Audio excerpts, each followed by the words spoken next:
ہی گئی۔ اب آئزہ چاہ کر بھی خود کو نہیں بچا سکتی اور نہ ہی عابد صاحب کبھی بھی اب آئزہ پر ٹرسٹ کریں گے، اور انہیں اس بات کا یقین تو ہو چکا کہ آئزہ ہی سب سے غلط اور اس گھر کو توڑنے والی ہے۔ اشل کا کوئی قصور بھی نہیں تھا، لیکن یہ صدمہ ہی اب عابد صاحب سے برداشت نہیں ہوگا۔ وہ اپنی زندگی سے ہی ہاتھ دھو بیٹھیں گے، جس کے بعد پھر اسد، عاشر، روحان سب ایک دوسرے سے بدزن ہو جائیں گے، اور ان کے درمیان جو محبت تھی ختم ہو جائے گی، دوریاں اور زیادہ بڑھ جائیں گی، کیونکہ آئزہ نہیں چاہتی کہ جس طرح اس کے سسر کو ساری حقیقت معلوم ہو چکی تھی، اگر ان کی ڈیتھ نہ ہوتی تو آج آئزہ اس گھر سے باہر ہوتی، اسی طرح اب اسد کو کوئی بھی راز معلوم ہو، اسی وجہ سے اب آئزہ سب کو سب سے دور کر دے گی، سب ایک دوسرے کے دشمن بن جائیں گے۔ لیکن اسد کے سامنے بھی کسی دن اسی طرح حقیقت کھل جائے گی، جس طرح عابد صاحب کے سامنے کھلی ہے، اور اسد خود اپنے کانوں سے ساری سچائی سن لے گا کہ آئزہ نے کس طرح اشل کو گھر سے نکالا، سب پر الزامات لگائے، میرے باپ کی موت کی ذمہ دار یہی آئزہ تھی، یہاں تک کہ میرے بچے کی جان تک اسی آئزہ نے خود لے لی، اور اس کا الزام بھی دوسروں پر ڈال دیا۔ اس سب کے بعد اسد کبھی بھی اس آئزہ کو معاف کرنے والا نہیں، لیکن اس کے ساتھ ساتھ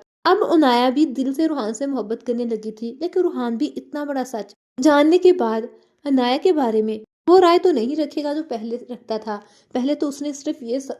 سچ سن کر عنایا کو معاف کر دیا کہ عنایا صرف کسی کو پسند کرتی تھی، لیکن جب اسے یہ حقیقت معلوم ہوگی کہ عنایا کسی اور کے نکاح میں رہ چکی ہے، تو کیا وہ عنایا کو کبھی معاف کر پائے گا؟ آپ لوگوں کو کیا لگتا ہے اس بارے میں؟ اپنے رائے کمنٹ سیکشن میں لازمی بتائیے گا۔